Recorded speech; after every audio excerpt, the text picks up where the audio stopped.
बहुत समय पहले निझुमपुर नाम के राज्य में सम्राट नाम का एक राजा रहता था। राजा बहुत ही दयालु और नेक इंसान था। पत्नी आशा और बेटे राजेश के साथ उसका जीवन अच्छा चल रहा था, लेकिन एक दिन बड़ा संकट आ गया। राजकुमार राजेश अपने मित्र विनोद के साथ समुद्र मार्ग से व्यापार करने निकला और भीषण संकट में पड़ गया। हाँ, चांद की रोशनी में समुद्र का पानी चमक रहा है। ऐसे मौसम में समुद्र में रहना सचमुच बहुत अच्छा लगता है। हाँ, अब हम गहरे समुद्र के बीच में हैं। यहाँ से किनारा कई किलोमीटर दूर होगा। अच्छा विनोद, व्यापार पूरा करके हमें जल्द ही राज्य लौटना होगा। अब पिताजी अकेले सब कुछ संभाल नहीं सकते। जब मैं उनके साथ होता हूँ तो उन्हें शक्ति मिलती है। हाँ, वो तो है। अरे भाई, तू राज्य का भावी राजा है। अब से ही तुझे सब कुछ समझना शुरू करना होगा। ए विनोद, ये चांद अचानक से काले बादलों में छिप गया और आकाश काले बादलों से ढक गया। अरे देख तो सही, चारों ओर अंधेरा छा गया। कहीं कोई विपत्ति तो नहीं आने वाली? यही तो समुद्री तूफान का संकेत होता है मित्र। चलो जल्दी से हमें तुरंत जहाज को किनारे लगाना होगा, वरना बीच समुद्र में हम डूब जाएंगे। चलो जल्दी करो। ये क्या? अरे तूफान! अरे बाप रे, तूफान शुरू हो गया। लगता है हम बच नहीं पाएंगे। शायद हम घर, संभालो विनोद, शायद हम घर नहीं जा पाएंगे। हाँ, ये जहाज तो बहुत जोर से डोल रहा है, कभी भी डूब सकता। संभालो। नहीं रुको, हमें हिम्मत रखनी होगी। संकट में अगर हम टूट जाएंगे तो मन और भी कमजोर हो जाएगा। हाँ, तूफान की गति बढ़ गई है। अरे बाप रे, लगता है अभी हम समुद्र में गिर जाएंगे। हाँ, मुझे भी वैसा ही लग रहा है। अगर तूफान ऐसे ही चलता रहा तो हमारी कोई रक्षा नहीं होगी। अरे ये देखो, जहाज का आगे का हिस्सा डूब रहा है। हे ऊपर वाले, क्या हमारी मौत ऐसे ही लिखी थी? अरे बाप रे, हमें मजबूती से किसी चीज को पकड़ना होगा। पकड़ो, ताकि हम उससे लटक के किनारे पहुंच सके। पकड़ो, पकड़े रखना। हाँ, अरे नहीं नहीं नहीं, यहाँ से किनारे पहुंचना किसी भी तरह से संभव नहीं है। अरे बाप रे, विनोद, अब मेरी बारी है।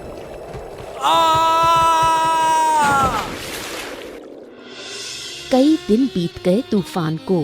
इस बीच राजा तक खबर पहुंच गई कि उनका इकलौता बेटा राजकुमार समुद्र के तूफान में फंसकर बीच समुद्र में डूब गया। पूरे राज्य में शोक छा गया। राजा और रानी अपने इकलौते बेटे को खोकर पागल से हो गए। इधर राजा का छोटा भाई अमान और उसकी पत्नी सोनाली इस खबर से भीतर ही भीतर बहुत प्रसन्न थे। अच्छा हुआ, अब देखेंगे अगला राजा कौन होगा। हमें सब कुछ से वंचित करने का यही फल है। हमारा भी एक बेटा है, अब उसके बारे में सोचना होगा। बिल्कुल सही कहा सोनाली, अगला राजा अब मैं बनूंगा। अब से इस राज्य की जिम्मेदारी मैं संभालूंगा। अरे एक लौते बेटे को खोकर भाई का दिमाग ठीक नहीं रहा। अब इस हालत में वो राज्य चला नहीं पाएगा, तो राज्य कौन चलाएगा? मैं। लेकिन ये कैसे संभव होगा? क्या इस राज्य की प्रजा तुम्हें राजा के रूप में स्वीकार करेगी? ओहो, मुझे इस विषय पर मंत्री से सलाह करनी होगी, वही मेरी मदद कर सकता है। मंत्री तुम्हारी मदद क्यों करेगा? उसे इससे क्या लाभ? मैं महल का कुछ हिस्सा मंत्री को दान में दे दूंगा, फिर देखो। अरे ये क्या कह रहे हो? महल का हिस्सा दोगे? मतलब तुम्हारा दिमाग खराब हो गया है क्या? मंत्री को लालच दिखाकर ही सिंहासन हासिल करना होगा, और तुम्हें क्या लगता है कि लालच दिखाने के बाद मैं सचमुच दान कर दूंगा? मंत्री की बातें तो भाई बहुत मानते हैं। अच्छा, तुम खुद भाई से क्यों नहीं कहते? वो तुम्हें बहुत चाहते हैं। ओहो, मेरे कहने से काम नहीं बनेगा। वो मुझे प्यार करते हैं। लेकिन क्या वो मुझे गद्दी पर बैठाएंगे? कह देंगे तू जिम्मेदारी नहीं निभा पाएगा। बस यही तो दिक्कत है, मुझे कभी जिम्मेदार समझा ही नहीं, और कहेंगे तेरे बस का राज्य चलाना है ही नहीं। फिर क्या कहूंगा मैं? बेटे के भविष्य को सोचकर तुम्हें ये सिंहासन हासिल करना ही होगा। हम सारी उम्र राजा रानी के हुक्म के गुलाम बनकर नहीं रह सकते। यही तो। अब सोनाली, मुझे पूरा राज्य घूम कर देखना होगा, लोगों के मन की बात समझनी होगी। अकेले जाओगे क्या?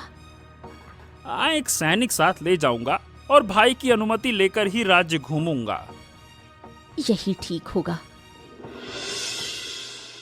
राजेश के खो जाने के बाद से राजा का मन राजकाज में बिल्कुल नहीं लग रहा था। उधर रानी ने भी खाना पीना बिल्कुल छोड़ दिया था। राजा मन ही मन सोचने लगे, ऐसे तो और नहीं चलेगा, अब राजकाज में ध्यान देना ही होगा। अब हम क्या कहें, तुम सब तो हमारे मन की हालत समझ ही रहे हो। राज्य का इकलौता राजकुमार अब हमारे बीच में नहीं है। मैं मानसिक रूप से बहुत टूट चुका हूँ। किसी भी काम में हमारा मन नहीं लगता, और ऐसे में तुम्हें सब कुछ संभालना होगा। हम सब समझ रहे हैं महाराज, आप राज्य की कोई चिंता ना करें, हम हैं ना महाराज। महाराज, आपको धैर्य रखना होगा, ऐसे चलने से आप और महारानी दोनों बीमार पड़ जाएंगे। हम कैसे अच्छे रह सकते हैं? हमारा इकलौता बेटा अब नहीं है। ऊपर वाले ने मुझे बेटे के साथ क्यों नहीं उठा लिया? महारानी, आप ऐसा मत कहिए, यह पूरा राज्य आपको चाहता है। राज्य के लोग सब आपकी ही तो संतानें हैं। बिल्कुल, इन्होंने बिल्कुल ठीक कहा महारानी, आप इस राज्य की मां हैं, सबके लिए आपको अच्छा रहना ही होगा। बेटे का शोक मिटा नहीं पा रही हूँ, लगता है सब कुछ छोड़ कहीं निकल जाऊं। उनके सारे दुख दर्द देखने की जिम्मेदारी हमारी है। अगर हम ही मजबूत नहीं रहेंगे तो उनका सहारा कौन बनेगा? महारानी, आपका एक बेटा गया है, लेकिन आपके हजारों बेटे बेटियां तो अभी भी जीवित हैं ना?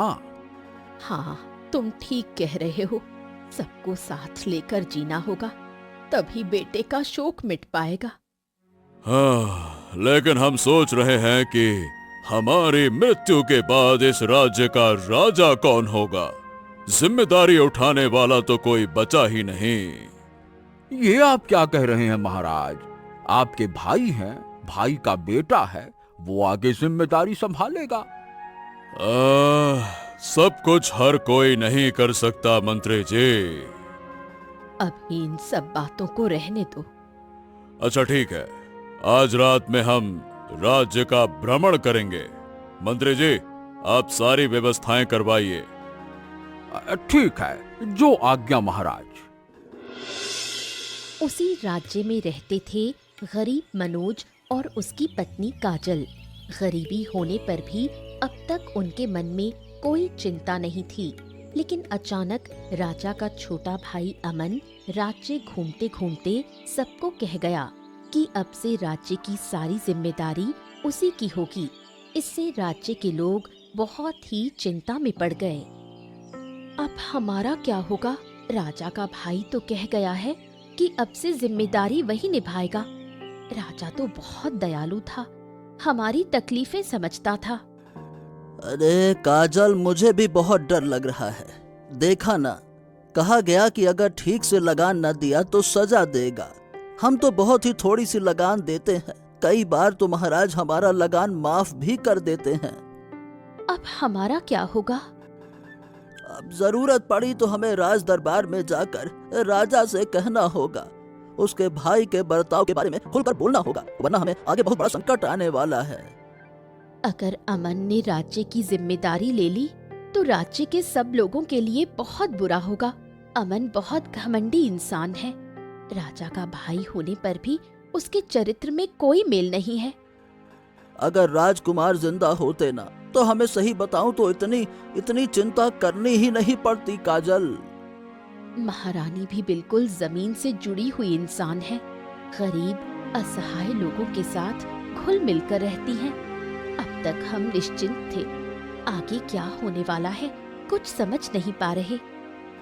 अरे, इस साल तो लगान देने के भी ताकत नहीं है।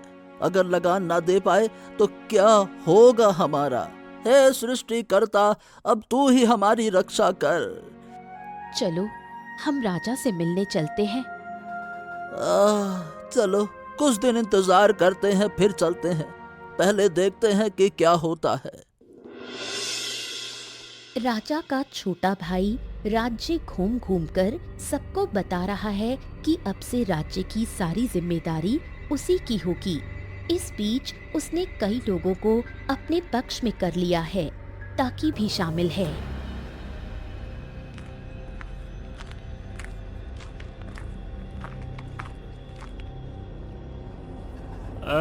दादा, मैं क्या कह रहा हूँ कि अब से इस सिंहासन की जिम्मेदारी मुझे दे दो। तुमसे अब ये राज्य चलाना संभव नहीं होगा। अब आप समझ रहे हैं ना मैं क्या कह रहा हूँ? ये तो क्या कह रहा है अमन? राज्य की जनता हम पर बहुत भरोसा करती है। जनता मुझे पिता की तरह आदर भी देती है।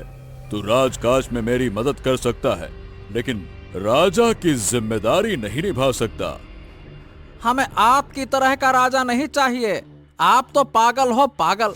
हमारे राज्य को पागल राजा की कोई जरूरत नहीं है। और जनता तो आपको चाहती ही नहीं है महाराज। अब से हमारे राज्य के राजा होंगे अमन। जनता की नजर में आप पागल हैं, पागल। हाँ, ये सब तुम क्या बातें कर रहे हो? मैं पागल? इस राज्य के लोगों का दुख सुख मैंने देखा है। उनके लिए मेरा मन हमेशा रोता है। अपनी संतान का दुख मैंने जनता के बीच रहकर भुलाया है। अरे तुम खुद अपने कानों से सुन रहे हो ना, जनता तुम्हें क्या समझती है। और फिर तुम्हारे जैसा राजा रहे तो राज्य का दिवालिया हो जाएगा। बात करते हो। दिवालिया हुआ तो नहीं। मंत्री, तुम कुछ कहो। अब मैं क्या कहूँ महाराज।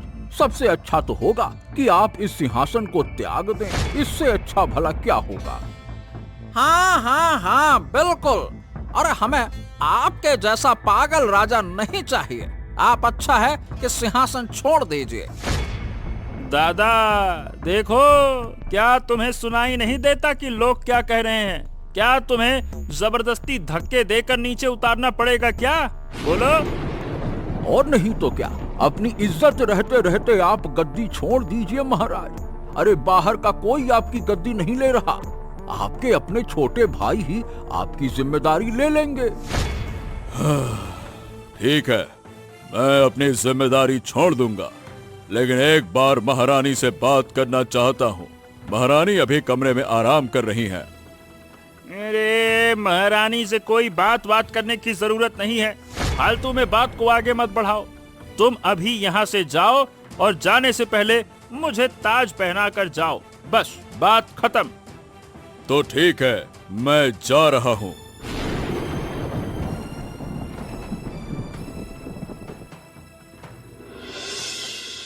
समुद्री तूफान में राजा का बेटा राजेश और उसका दोस्त विनोद बहते बहते एक द्वीप पर पहुंचते हैं। पेड़ों से भरा छोटा सा द्वीप, जहां दोनों दोस्त कई दिन से रह रहे थे। इस बीच द्वीप के पास से कोई जहाज नहीं गुजरा, इसलिए वो राज्य लौट नहीं पाए।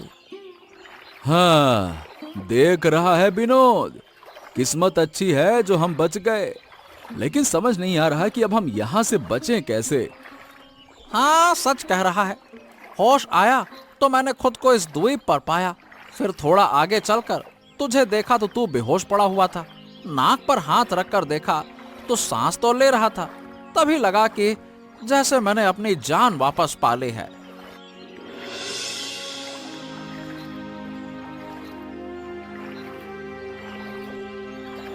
और नहीं तो क्या। अरे कई दिन से हम यहाँ पे पड़े हुए हैं। यही फल फूल खाकर हम जिंदा हैं। कुछ दिन बाद तो फल भी नहीं मिलेगा, तब क्या करेंगे? हाँ, हमें बहुत सतर्क रहना होगा। जैसे ही कोई जहाज दिखे हमें कुछ जलाकर संकेत देना होगा। फिर निश्चित ही कोई हमें बचाने आएगा। हाँ, ए भाई, अगर हमें बचा भी लिया गया तो राज्य लौटने में कम से कम 15 दिन लगेंगे। हाँ तो लगे, बच गए तो चैन की सांस लेंगे भाई। यहाँ रह के तो ऐसा लगता है कि धूप में सूख सूख के मर जाएंगे। हाँ, सबसे पहले तो अभी कुछ खाने का इंतजाम करना होगा। बहुत भूख लगी है। चलो द्वीप के दक्षिण की तरफ चलते हैं, उधर अभी तक गए नहीं। हाँ हाँ चलो देखते हैं। अरे राजेश, अरे वो देखो, वो वहाँ कुछ पपीते के पेड़ हैं। चलो, पेड़ पर कई पके पपीते लगे। चलो आओ आओ आओ, आ जाओ। हाँ, अच्छा हुआ। चलो, कुछ भूख तो मिटेगी। आज पपीते से ही काम चला लेंगे, कल सुबह कुछ और खोजेंगे। चला जा।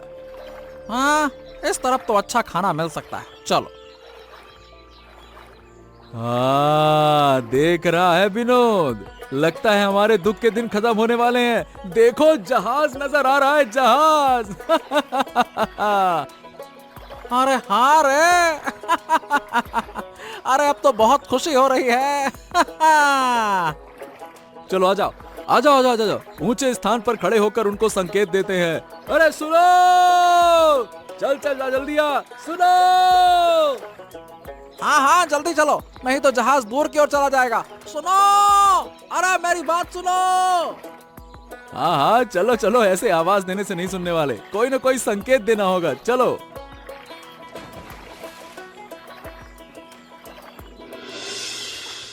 अब राज्य का राजा अमन है। गद्दी संभालने के बाद से अमन राजमहल की संपत्ति बर्बाद ही कर रहा है।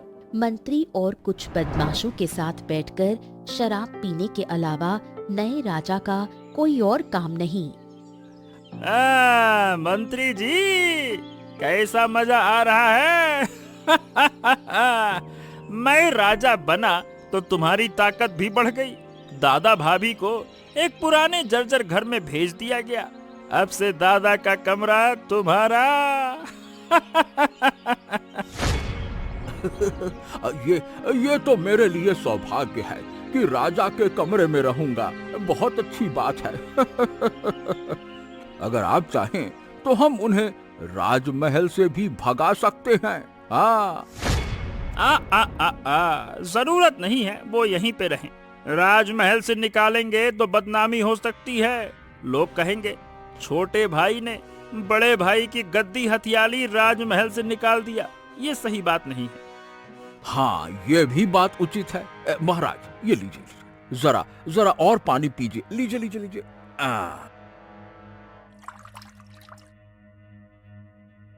पानी पीने से मन शांत हो जाएगा। अरे कैसी शांति, लग रहा है कि आसमान में उड़ रहा हूँ। और अरे और दो भाई, और दो ला और दो। थोड़ा कम पियो, ज्यादा पियोगे तो दिक्कत हो सकती है। तुम क्या समझती हो? तुम चाहो तो हमारे साथ पी सकती हो। ये और मंत्री, ये रानी माँ को भी दे। नहीं नहीं, ये सब मैं नहीं पी सकती, मुझे तो उल्टी सी आती है। अरे कुछ नहीं होगा रानी माँ, आप हमारे साथ शामिल हो जाइए। धीरे धीरे आपकी आदत हो जाएगी। हैं? पिताजी पिताजी, आप लोग यहाँ क्या कर रहे हैं? ये पानी पी रहे हैं, मैं भी आपके साथ पीऊंगा। अरे तू यहाँ पे क्यों आया? अरे चल भाई यहाँ से। जा। बेटा, तू तो सो रहा था। मेरी तो नींद खुल गई। आप लोगों की बातें सुनकर मैं इधर आ गया। मैं भी आपके साथ रहूंगा, मैं यहाँ से नहीं जाऊंगा। नहीं बेटा, यहाँ बच्चों को नहीं रहना चाहिए। अरे जाएगा या नहीं जाएगा, वरना मेरी मार खाएगा। एक थप्पड़ खींच के मारूंगा ना। चल यहाँ से, भाग। अरे बस बस बस, रहने दीजिए महाराज, बच्चा है, थोड़ी देर में खुद ही चला जाएगा, रहने दीजिए। अच्छा बेटा, मैं तेरे साथ कमरे में चलती हूँ, चल मेरे साथ। ठीक है, अब मैं कमरे में चलूंगा। आप लोग बातें कीजिए, मैं बेटे को लेकर कमरे में जा रही हूँ। राजा और रानी एक गंदे कमरे में रहते हैं। वो ज्यादा बाहर नहीं निकलते, उन पर हमेशा नजर रखी जाती है। एक दिन सुबह राजा और रानी राजमहल के पक्के घाट पर स्नान करने आए। इंसान की जिंदगी में कब क्या हो जाए कहा नहीं जा सकता। इकलौते बेटे को खोकर हम प्रजा के सहारे जी रहे थे। उनमें ही हम अपने बेटे को देखते थे और वही प्रजा अब हमें पागल कहने लगी। प्रजा का क्या दोष? उन्हें जैसा समझाया गया उन्होंने वही कहा। मुझे लगता है प्रजा तुम्हारे लिए रो रही है। कहते हैं अमन रोज प्रजाजनों पर अत्याचार करता है। मेरा सगा भाई इतना बुरा हो सकता है ये हम तो सोच भी नहीं सकते। लगता है उसके भाग्य में दुख ही दुख लिखा है। राज दरबार की सारी संपत्ति नष्ट कर रहा है। ऐसे करता रहा तो कुछ दिनों में सड़क पर आ जाएगा। हमारा समय तो अब समाप्त हो चुका है। इकलौता बेटा था, वो भी हमें छोड़ गया। उनके पास भी तो बेटा है, उसकी भी तो फिक्र कर सकता है। अब मैं उनकी फिक्र नहीं करता। पहले बहुत करता था। उन्हें कुछ होता तो मुझे दुख होता, पर उन्होंने उसकी कीमत नहीं समझी। स्नान कर जल्दी चलना होगा, कोई देख लेगा तो मुसीबत हो सकती है। ठीक कह रही हो। चलो जल्दी करते हैं, आओ। सावधानी से उतरना, जल्दी मत करना। जल्दी करोगे तो गिर पड़ोगे। ओफ! अरे रे रे रे रे रे रे! ओहो! अरे रे रे रे रे रे रे! गिर गए? बहुत चोट लगी। ओह! लगता है मेरी टांग टूट गई। अरे रे रे रे! मैं उठ भी नहीं उठ पा रहा। नहीं उठ पा रहा रानी, नहीं उठ पा रहा। क्या अनर्थ हो गया? एक के बाद एक सजा मिलती जा रही है। इस दुनिया में हमें अब सुख देखना नसीब नहीं। जितने दिन बचे हैं आंसू बहाते बहाते ही चले जाएंगे। अरे रे रे रे! क्या हो गया? मैं तुम्हें सहारा देकर घर ले चलती हूँ। नया राजा रोज राज्य का दौरा करता और प्रजाजनों पर अत्याचार कर उनसे कर वसूलता। जो कर नहीं दे पाता उसे पीट पीट कर मार दिया जाता। उधर रानी माँ की सारी संपत्ति सोनाली ने हड़प ली। क्या बात है महारानी, इतने गहने पहन रखे हैं कि ये सब तुम्हारे लगते तो नहीं हैं। मेरे क्यों होंगे? ये सब गहने तो हमारी पिछली रानी के हैं। ओ, भाभी के गहने। लेकिन सही बताओ, तुम में ये बहुत जच रहे हैं। बिल्कुल नई दुल्हन जैसी लग रही हो। मैं तो वैसे भी सुंदर हूँ। ये तो है, पर आज कुछ ज्यादा ही सुंदर लग रही हो। सुनो, तुम्हें एक मजेदार बात बतानी है। कहो। आज सुबह तालाब में स्नान करते समय तुम्हारे बड़े भाई की टांग टूट गई। हाँ, अच्छा ही हुआ घर में पड़े रहे। तुम्हारी भाभी जब स्नान करने जाएगी, मैं धक्का देकर सीढ़ियों से गिरा दूंगी। बूढ़ा बूढ़ी अपाहिज होकर घर में पड़े रहेंगे। वाह वाह वाह वाह, तुम्हारे पास तो बहुत अकल है।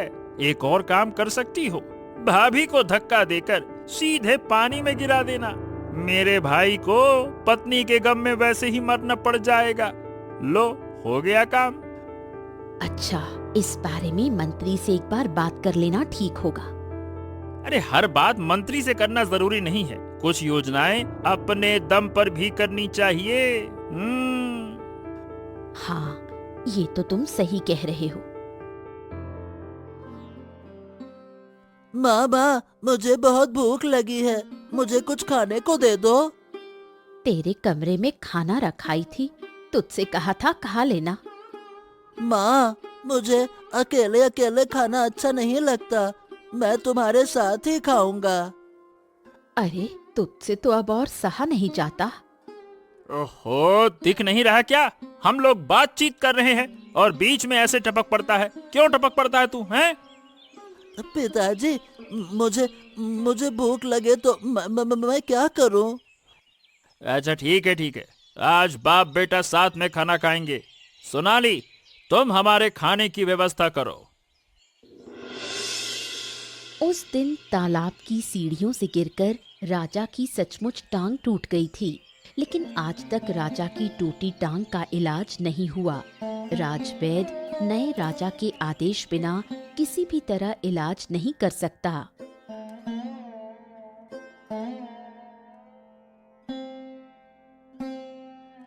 तुम्हें कुछ राहत मिल रही है?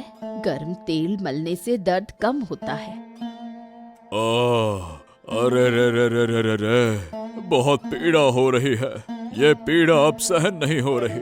तुम्हें और मालिश करने की जरूरत नहीं है, इससे कुछ नहीं होगा। मेरी टांग केवल राजवैद्य ही ठीक कर सकता है। हम तो अपने ही घर में बंदी हैं, चाहकर भी कुछ कर नहीं सकते। फिर भी देखते हैं किसी तरह राजवैद्य को खबर दी जा सकती है या नहीं। अरे रे रे रे रे रे रे रे, ओ बाप रे, टांग बहुत सूज गई है। लगता है अब ठीक नहीं होगी। इस उम्र में चोट लगे तो क्या इतनी आसानी से ठीक होती है? सब कुछ ऊपर वाले के हाथ में छोड़ दिया है। अगर वही हमारी तरफ देखेगा तो शायद इस स्थिति से मुक्ति मिलेगी।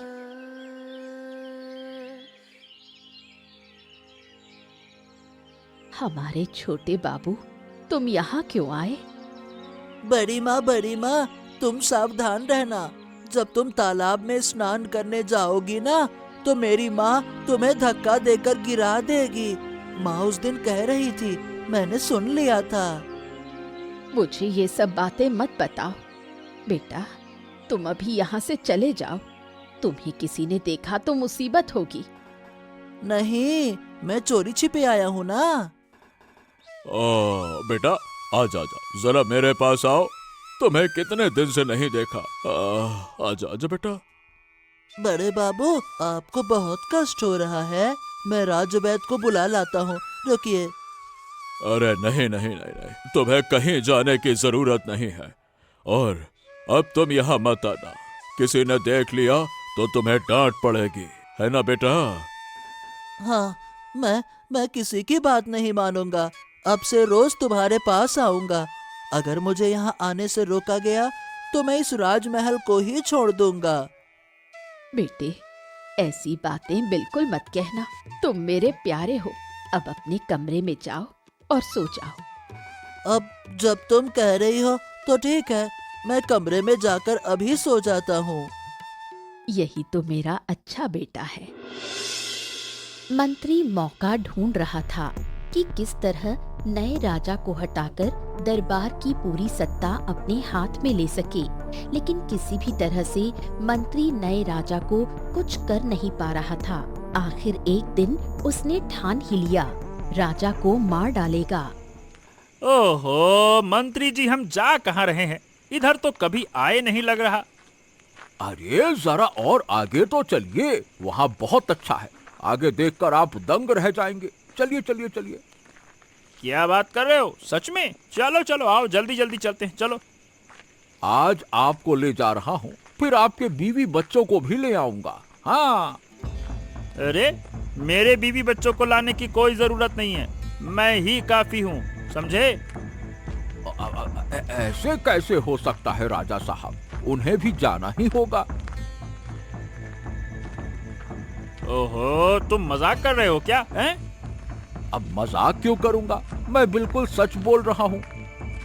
एक तो बहुत दूर आ गए हैं, और कितना चलना होगा पहले ये बताओ। बस थोड़ी सी दूर और है। आइए आइए आइए। मैं अब नहीं चल पा रहा हूँ। अरे रे, मैं बहुत थक गया हूँ। इतना कौन चलता है भाई? इतनी सी दूरी में आप थक गए, आगे कैसे चलेंगे? मजाक मत करो, साफ साफ बताओ।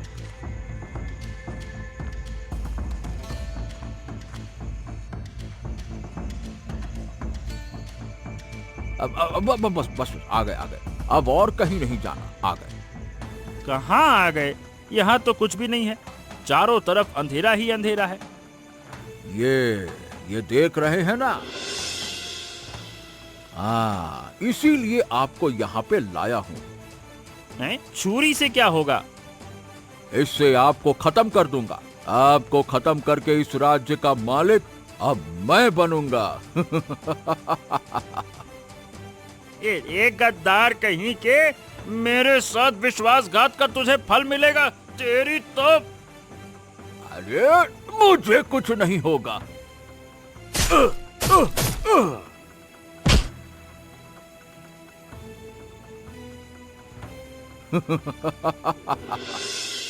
अमन को मरे 2 दिन हो गए।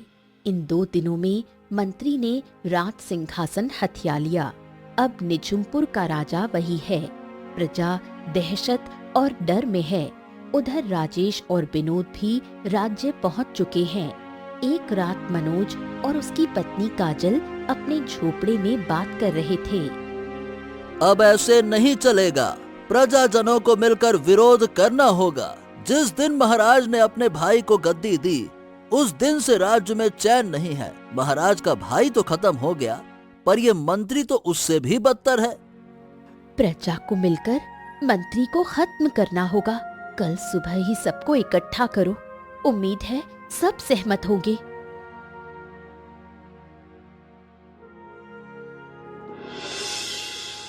अरे राजकुमार, आप जिंदा हैं? ओह, ऊपर वाले ने आखिरकार हम पर दया कर ही दी। हाँ, क्या बताएं, हम तो बड़े मुश्किल से बचे हैं। हमारी कहानी बताने बैठूंगा तो 2 दिन लग जाएंगे। समय आने पर सब कुछ बताऊंगा। अच्छा, यहाँ आने तक हमने बहुत कुछ सुना है। राज्य में हालात बहुत बिगड़े हुए हैं। क्यों, क्या बात है? अरे अब क्या कहूँ, ये समझिए कि इस राज्य को बचाने की ताकत सिर्फ और सिर्फ आप में है। मैं काजल से अभी इसी बात की चर्चा कर रहा था। ठीक है, तो हम सबको मिलकर विद्रोह करना होगा। मेरे माता पिता संकट में हैं, उन्हें बचाना होगा, नहीं तो मंत्री उन्हें भी मार डालेगा। हाँ, मैं यहाँ पे रहकर सब कुछ संभालता हूँ। तो किसी तरह से आज रात ही दरबार में घुस जा, ठीक है? मंत्री आज ही कुछ बड़ा कर सकता है। राजकुमार अकेले गए तो खतरा नहीं होगा। आपकी सुरक्षा अभी सबसे जरूरी है। मुझे कुछ नहीं होगा, तुम लोग मुझ पर भरोसा रखो। हमें तो आप पर ही भरोसा है राजकुमार। हम आपको ही अपना राजा मानते हैं। तो ठीक है, अब मैं निकलता हूँ। बस तुम लोग मेरे लिए दुआ करना।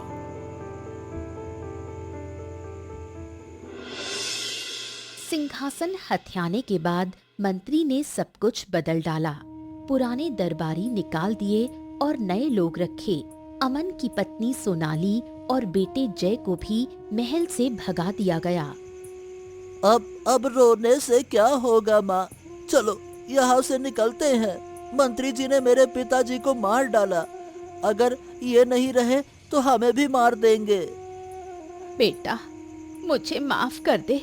मुझे अपनी गलती समझ आ गई है। तुम लोग यहाँ क्यों रो रहे हो? भैया, आप जिंदा हो? हे भगवान, आपको देखकर तो मेरा दुख ही मिट गया। कहाँ थे भैया आप? काकी, सुख में लोग भूल जाते हैं। तुमने भी लालच किया, अपराध किया है, तो सजा तो मिलनी ही चाहिए। अपराध की सजा जरूरी है, लेकिन जय के खातिर तुम्हें छोड़ देता हूं। मैं नहीं चाहता कि छोटा बच्चा अपनी माँ को सजा पाते हुए देखे। हाँ, भैया आप बहुत अच्छे हो। मेरे छोटे भाई, तू भी बहुत अच्छा है। तुम लोग यहीं रुको, मैं माता पिता को लेकर आता हूँ। अंदर जा सकोगे? वो तुम्हें रोक लेंगे। मुझे कुछ नहीं होगा, तुम निश्चिंत रहो काकी। भैया सावधान रहना, वो बहुत बुरे लोग हैं। हाँ हाँ हाँ, मैं सावधान रहूंगा। ठीक है, तुम चिंता मत करो और माँ का ध्यान रखना। और हाँ, बड़े बाबा के पैरों में तो दर्द है, वो तो चल नहीं पा रहे। कोई बात नहीं, मैं उन्हें कंधे में उठाकर ले आऊंगा। बस तुम लोग यहीं रहना। राजेश राजा रानी को बचाकर मनोज के घर ले आता है। वैद्य के इलाज से राजा धीरे धीरे ठीक होने लगता है। अब पूरी प्रजा एकजुट हो चुकी है। सब मंत्री को हटाने के लिए तैयार हैं। हाँ, जिस तरह से मैं राज्य चला रहा हूँ, वैसा किसी ने नहीं किया। राजा सम्राट तो पागल था और अमन मूर्ख, तभी तो मैं आसानी से निझुमपुर का राजा बन गया। तुम्हारा हिसाब आज खत्म करेंगे। अरे पहरेदार, पकड़ो इन्हें। तुझे यही प्रजा खत्म करेगी। मैं आदेश देता हूँ कि मंत्री को तुरंत कैद किया जाए। इसे सजा ना दी गई तो फिर षड्यंत्र करेगा ताकि राज्य पर फिर से संकट ना आए। इसका उपाय करना होगा। पिताजी, इसे वनवास दो ताकि ये कभी राज्य में वापस ना आ सके। बिल्कुल, मेरे बेटे की बात मानकर मंत्री को वनवास दिया जाता है। आज ही मेरा ये अंतिम न्याय लागू होगा।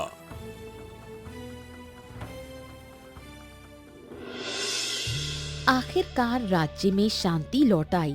पुराने दरबारी वापस बुलाए गए। मनोज को महल में महत्वपूर्ण पद मिला। सब कुछ अच्छा चलने लगा। फिर से हमारे बीच सुख लौट आया। ये मैंने सोचा भी ना था। राजेश के लौट आने से हमें अपार आनंद मिला है। हम पूरी प्रजा के लिए भोज का आयोजन करना चाहते हैं ताकि सब भरपेट खा सके। बहुत अच्छा विचार है। राजेश बेटा, तू क्या कहता है? एक उत्सव के जरिए सब दुखों को विदा करना चाहिए। भोज जरूर होना चाहिए। हाँ, मेरे छोटे राजकुमार का क्या कहना है? बोलिए। बड़े बाबा, अब मैं क्या जानूं इन बातों को। आप लोग जैसा भी ठीक समझें। मेरा बेटा बड़ा हो गया है। मैं राजा हूँ, लेकिन राज्य की देखभाल सबकी जिम्मेदारी है। अगर हम सब मिलकर काम करें तो कोई भी संकट निझुमपुर को छू नहीं सकेगा। इसके बाद राज्यवासी सुख शांति से रहने लगे। राजा और उनका परिवार भी खुशहाल जीवन जीने लगा। ऐसी ही मजेदार कहानियां देखने के लिए हमारे चैनल को सब्सक्राइब करना मत भूलिएगा।